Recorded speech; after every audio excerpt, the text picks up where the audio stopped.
The Oregon Ducks are preparing for a massive recruiting weekend this weekend when they face the USC Trojans. We're talking Oregon recruiting on today's episode of the Ducks Dish Podcast.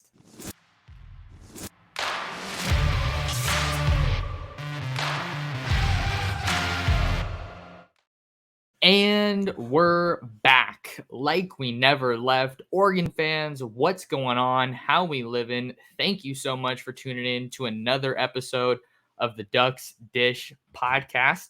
Just in case you're new here, I'm your host, Max Torres, publisher and lead editor of Ducks Digest, covering the Oregon Ducks over on Sports Illustrated, part of the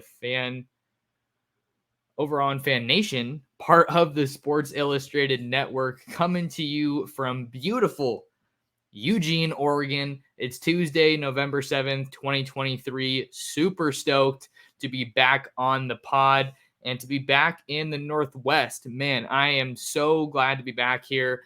We're getting plenty of rain, but we're also at that part where you get the sun breaks through. You got leaves on the ground, just all those things that I really enjoyed when I lived up here. So glad to be back. But man, is it a big opportunity this weekend for Dan Lanning and the Oregon Ducks against the USC Trojans. Not only on the field, we're going to definitely get into some of that. We got to talk about off the field. We got to talk about Oregon recruiting and just some of the guys that are expected in town this weekend, where things are at with the Ducks in this 2024 class. If you're watching on YouTube at Oregon Football Max Torres, do me a favor, hit the like and subscribe buttons. We are on the road to 3K, and the support has been awesome from you guys. My setup looks a little bit different, as you would expect when you're on the road. So hopefully it's not too messy in here. I tried to clean it up a little bit, but really wanted to get an episode out to you guys talking about some Oregon recruiting. So just to kind of lay the foundation for the episode and kind of where things are at for Oregon with recruiting and with USC coming to town this weekend, we got to speak with Dan Lanning. I got to speak with Dan Lanning on Monday night. I don't usually get to say that when I say we, I mean the reporters, but I was there. I got to ask a couple questions, which was super fun. But Lanning was asked about just kind of the opportunity that Oregon has this weekend on the recruiting trail. And he said, quote, "It's going to be huge. It's huge for the atmosphere that our fans create. It's huge for how our team performs. Recruiting in these scenarios, you don't get to spend as much time with the recruits as you want because you're spending a lot of time preparing your team. But that will be a big, big piece of this weekend." So Lanning stressing the importance of recruiting. This is why you have a big staff, not only to you got to be able to be ready for these kinds of situations when you have a big time opponent, a big game that's coming to your school. But not everybody on the staff is just focused on the game. You have people that you hire specifically to recruit. And Dan Lanning's recruiting staff is definitely one of the very best in the entire country.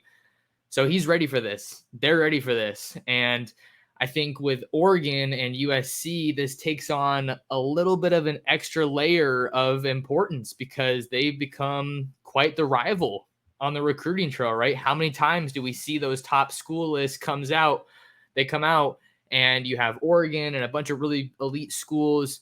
You got big time recruiting powers like Alabama, Georgia, Ohio State, Texas, and then Florida and Oregon.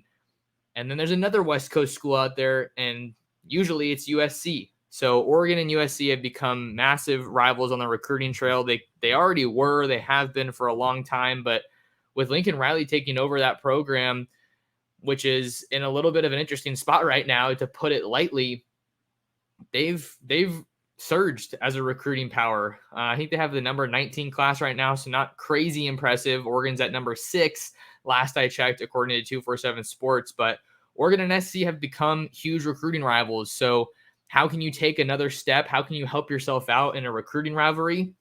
Beat the heck out of them on the field. And I know that that's certainly what Oregon would love to do.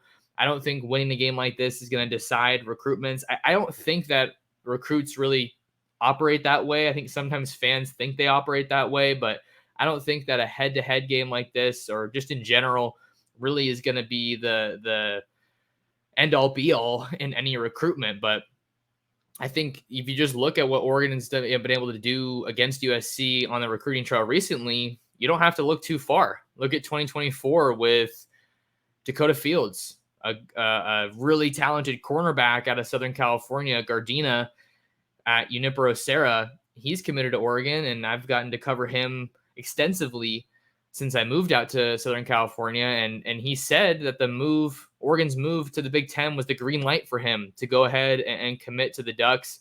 A former USC commit. I didn't really think that one was going to stick. I knew Oregon for sure was going to stay involved. And the Ducks have so many recruiting ties and so many ties to Southern California on this coaching staff. Demetrius Martin, I think, is one of the strongest ones when you're talking about the assistant coaches. He's from Pasadena, and he got his son Cole Martin up here, as well as Southern California guys like Solomon Davis, Roderick Pleasant. It was another big one from Sarah, probably the fastest guy on the team, but we haven't seen too much of him yet. Dalen Austin out of Long Beach Poly, a corner they flipped from LSU late last year. The list goes on, but you have Demetrius Martin, Rashad Wadoud, who's a huge asset to what the Ducks want to do on the recruiting trail. Cannot stress that enough. He's a name that comes up all the time in my conversations covering recruiting for the Ducks. And just in the Golden State in California at large, you also have Tosh Lapoy, the defensive coordinator. He's another big heavy hitter on the recruiting trail. You have Tony Washington from the Inland Empire. He's working with the defensive line. You have Suava Poti, who's a former player that is on the Oregon staff now, working with the defensive line. He went to St. John Bosco. You have Mateo Uyunglele, who's a current player on the roster from Southern California out of St. John Bosco that Oregon beat out USC and Ohio State to land. So this is like one of my favorite things to talk about, because this is a huge part of the reason that I moved to Southern California, because Oregon likes to prioritize that area so heavily. So I don't want to get on too many tangents, but man, like that just hopefully gives you guys an idea of really what Southern California means to Oregon. And I think this might also be a good time to mention what Lincoln Riley has said about recruiting the state of California, because he said some stuff recently that was pretty interesting, and I talked about it on an episode of the pod. And the thing that was interesting to me is that he said, where was it here? I'm looking it up. He said, I think in my evaluation of the program, when we got here and start looking at the roster, I think there were a lot of players from the state of California that, in my opinion, should not have been on the roster for one reason or another. Hiding behind the curtain of, well, at least we're recruiting California kids, doesn't do the program any good. There's more to that quote, but I think those are the interesting parts of it, because you have guys all throughout California that are starring for Pac-12 teams. Look at Noah Fafita from Anaheim, Servite, California. He's the starting quarterback at Arizona, and he's crushing it. So I think that those comments about California definitely rubbed some recruits the wrong way. I think that he's just been saying some interesting stuff lately, and I don't think he's doing himself a lot of favors. USC with the firing of Alex Grinch, obviously their defense is reeling, and that's been a huge part of what's holding them back. But man, Southern California is the talent hotbed of the West Coast. And when Clay Helton was at the helm at USC, they weren't doing that well recruiting SoCal. And who was taking advantage of that? Oregon. Mario Cristobal as the head coach, and a lot of other big, really good recruiters at Oregon, and the Ducks really capitalized. They built inroads into St. John Bosco, into modern day, and those have only continued to flourish. Junior Adams, it's another guy who's from the Bay Area, Northern California. He's got tremendous ties throughout the state, and probably doesn't get spoken about enough as a recruiter for the Ducks. So the Ducks are just really prioritizing Southern California, and USC is the face of Southern California football.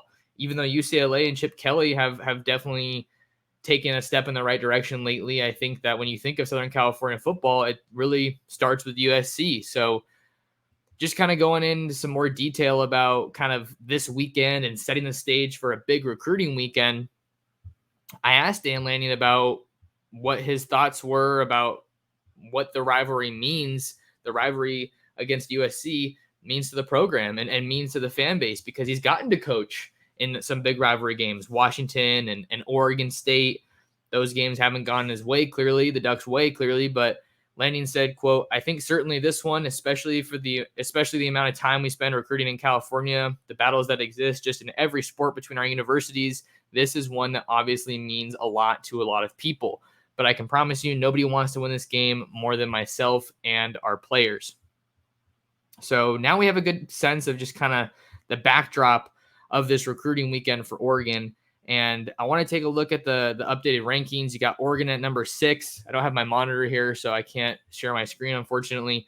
But you got Oregon at number 6 behind Alabama, Florida State, Florida, Ohio State, and Georgia. The Ducks have the number 1 class in the Pac-12, the number 2 class in the Big Ten, if you want to go ahead and put them in that Big Ten conversation, because that's where they're heading in 2024 next season, right? The Ducks dropped that schedule, 13 games next year, their first full year in the Big Ten. But Oregon's at a really good spot heading into this weekend. And I think something that you need to consider is that you kind of have, I want to say, either 3 or 4 weekends left to really make some noise, really make some impactful visits with these recruits, because you have USC and you have Oregon State. Those are the last 2 home games this year. And I think Oregon's probably going to try to get a couple of guys, up on campus in December to really make that last impression. Jericho Johnson is one that's been a big talking point lately on the recruiting trail for Oregon. Big time defensive lineman out of Fairfield, California, Armijo High School, Adidas All-American selection. He's a huge target for Tosh Lupoi, Tony Tuioti, and Dan Lanning. I've had my pick on Oregon to land Jericho Johnson since early October, and everything that's kind of come out in the time since then has only strengthened my feeling for Oregon to get that one done. I think something crazy would have to happen for the Ducks to lose out on that one, but this is why you got to continue recruiting him. He's taken all his official visits to his finalists, except for Oregon, I believe.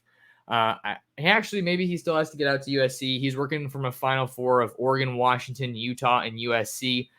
I want to say he's taken all of them except for Oregon. He was in town for the Colorado game in September, so the Ducks did a good job there. And then Tosh Lupoi is really working to kind of hold on to that cherished last official visit that is probably going to come in late November or maybe even early December. Jericho Johnson plans to announce his college commitment during the early signing period, but told me when I last spoke with him that he wanted to make that decision in-house and keep it kind of close to the vest, right? So I still think Oregon has a great shot to land Jericho Johnson and could really have the best defensive line haul in the entire country. We talked about that on a recent episode, but Solomon Williams is another guy that is worth talking about.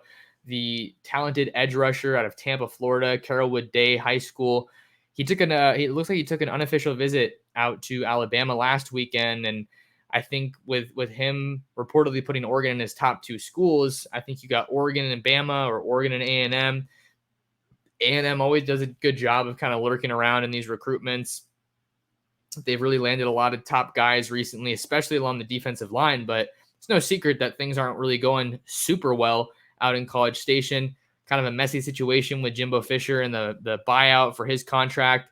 But I think that's a guy, if Oregon really wants him, they can turn up the heat to get Solomon Williams, but I'm not quite ready to make a prediction on that one at this time.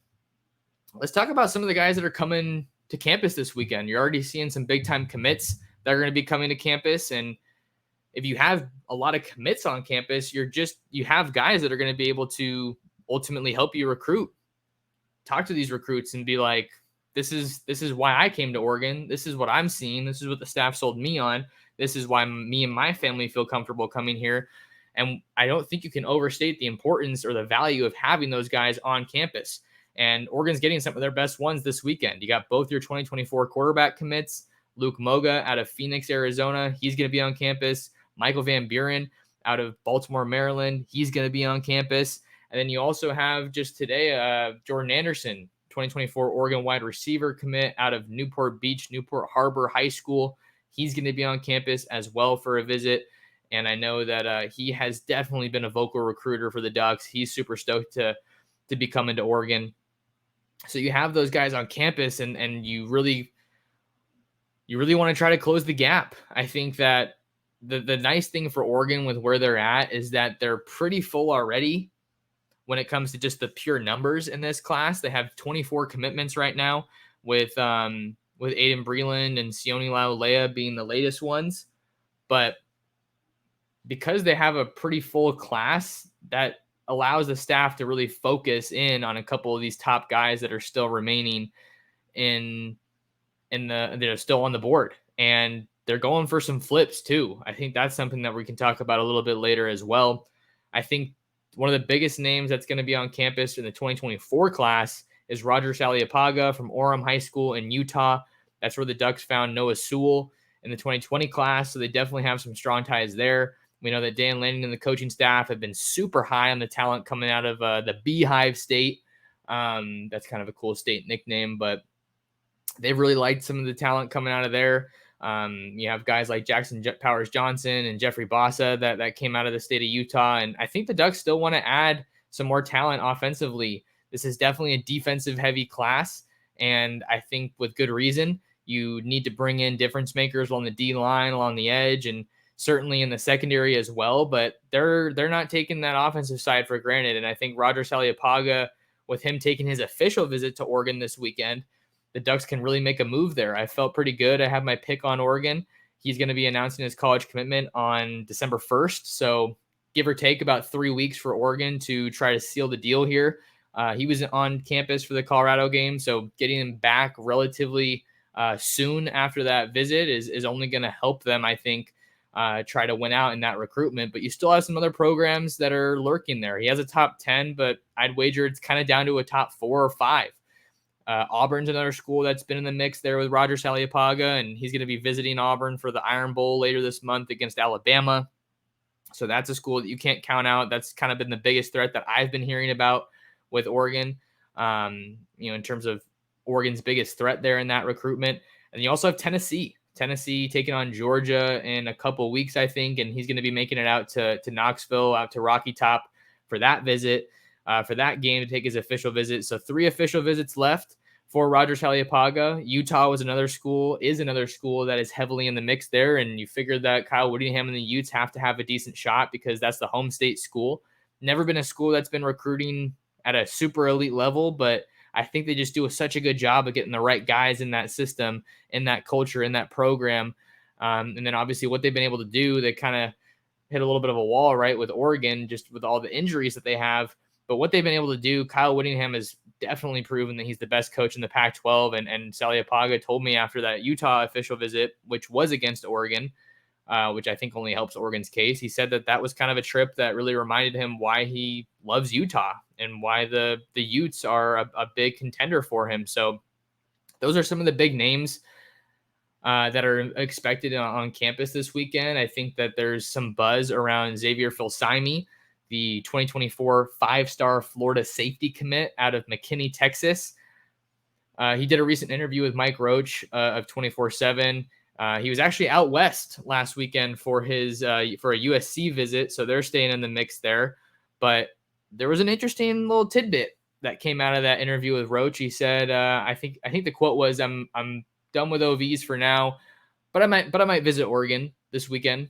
So I read that and I said, "Oh, is that right?" Because I remember a couple weeks ago I was reporting that Filsaime was a name to watch for Oregon fans, and he's a 5-star. So we talked about how crowded the class is already, but you make room for 5-star guys. If he wants a spot at Oregon, I'm pretty confident in saying that he's going to have it. I don't think he's been out to Oregon before. The staff has some pretty good ties in the Lone Star State. You obviously have Will Stein, who is the offensive coordinator right now, and he was previously at UTSA.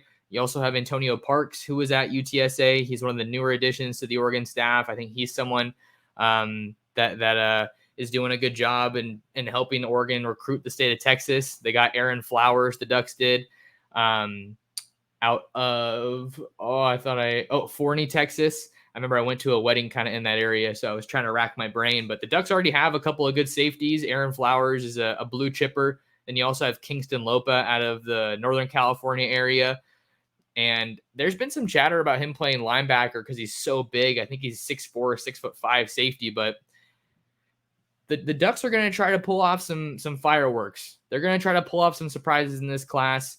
I'm going to continue working on getting you guys the best visitor list I possibly can. That's why it's important that you follow me on social media at mtorres sports on both Twitter and Instagram. And then I'll have the latest updates over on ducksdigest.com. But I wouldn't be surprised if a couple of big names sneak in there. Phil Simey is one that looks like I'm going to try to get confirmed, but there's some, I guess, momentum or at least buzz that he's going to be making it out for a visit this weekend, right, with that Roach interview that I mentioned. And then I think the Ducks want to add another big-time wide receiver. Jeremiah McClellan, the Ohio State wide receiver commit out of St. Louis, has been one that has been on Oregon's radar for quite a while. He came out to Oregon, came out to Eugene for the Colorado game. That was kind of a last-minute addition, but I knew about that one and was sitting on it for a little bit. And there's been in previous conversations that I've had about Jeremiah McClellan with some of my sources, they've been kind of telling me that, hey, that USC game is a weekend to watch. And I mean, even as recently as today, I was told that this is probably going to be the biggest recruiting weekend of the season for Oregon. Right? We have that late kickoff, 7:30 kick against USC. I know a lot of fans don't like those late kickoffs. And I guess it kind of doesn't make sense necessarily when you look at the caliber of the teams playing and how big of a matchup this is. Obviously, USC's lost a little bit of their appeal with how their season's going, but with that late kickoff, I think it is a tremendous asset to Oregon because they're going to be able to get a lot of top-tier guys on campus. They're already doing that, right? They're already working that, but if you don't kick off until 7:30, these guys are playing 7 o'clock on Friday nights. A lot of these guys are in the playoffs right now. A lot of the top-tier guys that Oregon wants are in the South. They're on the East Coast. They're scattered all throughout the country, the Midwest, what have you. By having a late kickoff, you're just giving them more time to come out to Oregon. And I think this is a particular instance where you could see the late kickoff obviously really benefit Oregon because they don't usually have distance on their side. Little town in Western Oregon, not easy to fly into Eugene. A lot of these guys have to fly into Portland and then drive 1.5 to 2 hours to Eugene.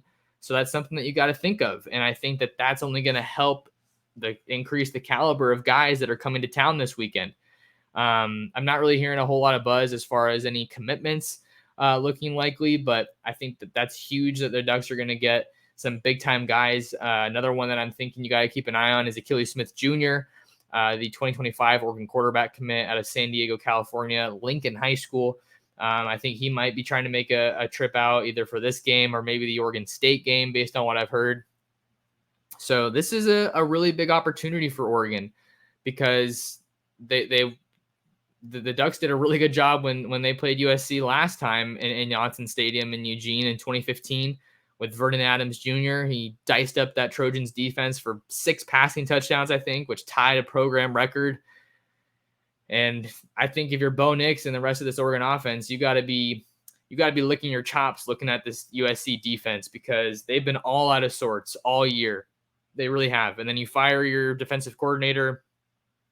You figure that's a step in the right direction for USC, but you're not going to become an elite defense from 1 week to the next just because you fire your defensive coordinator.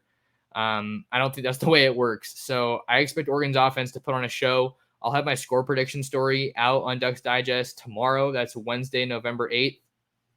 But whether it's Bo Nix and the Oregon offense, like the skill players, Troy Franklin, Tez Johnson coming off a huge game against Cal, 12 catches for 180 yards, also made some noise in the return game. Gary Bryant Jr., it'll be his first game playing against the Trojans. He transferred from USC this offseason. So I think that there's just so many opportunities for the Ducks to make statements here. November games are important, man. The Ducks have a very slim margin for error, but everything is still in front of them. I think USC is obviously a very dangerous team, albeit one-sided. The Ducks don't want to get themselves in a shootout because the Trojans have the reigning Heisman Trophy winner in Caleb Williams. It'll be his first time playing the Ducks. The Ducks haven't played USC since 2020. And that game was out in LA, and they took home a Pac-12 title. So the stakes aren't as high as that, but they are because you have not only the Pac-12 championship game, that's still right in front of you. You still got the playoffs right there in your sights as well, but you got to take every game 1 week at a time, and that's definitely where Dan Lanning has this team, has this squad taking things 1 game at a time. And USC's next, so the most important game is the next game, but carries a lot of extra importance, like I said, because of the guys on the roster, whether it's the staff or the players. Plenty of Southern California ties, and man, the Ducks would. Sorry for the dog in the background. That's my buddy's dog. My guy Bowie. It carries extra importance because the Ducks would love nothing more than to get a win in that last matchup against USC while they're both in the Pac-12. They'll probably be playing each other. They're not playing each other in 2024 as of right now, but they're gonna stay conference foes when they move to the Big Ten in 2024. But huge opportunity for the Ducks. I'll have another episode probably. I got to figure out what my podcast setup looks like later this week, but I'm going to try to get some more episodes out for you guys, see if I can collab with some other USC journalists. But man, that's all I have for you guys on today's episode of the Ducks Dish podcast. Make sure you tap in with me on all social media platforms. Make sure you hit that like button and subscribe to the channel on the road to 3K. Share the Ducks Dish podcast with your friends, with your family, and with other Duck fans. But until next time, thank you guys so much for tuning in to another episode of the Ducks Dish podcast.